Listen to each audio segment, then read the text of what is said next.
எண் தொடரில் தவறாக இடம்பெற்றுள்ள எண்ணை கண்டுபிடிக்க. கொடுக்கப்பட்ட எண்களை கவனிச்சு பாருங்க. இப்ப 5ல இருந்து நாம 11 உருவாக்கணும் அப்படின்னா ஒரு 6 கூட்டலாமா? இப்ப 11ல இருந்து 8 நாம உருவாக்கணும். அப்போ ஒரு 3 கழிச்சிடலாம்.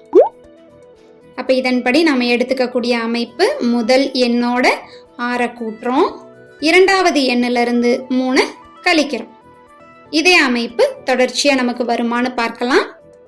அப்ப 8ஓட நாம 6 கூட்டினா 14. அப்ப 14ல இருந்து 3 கழிச்சு பாருங்க, 11 சரியா அமைஞ்சிருக்கு. அப்ப 11ஓட மீண்டும் 6 கூட்டினா 17. 17ல இருந்து 3 கழிச்சுட்டா 14. அப்ப அடுத்த எண் 14ஓட 6 கூட்டினா 20 கிடைக்குது.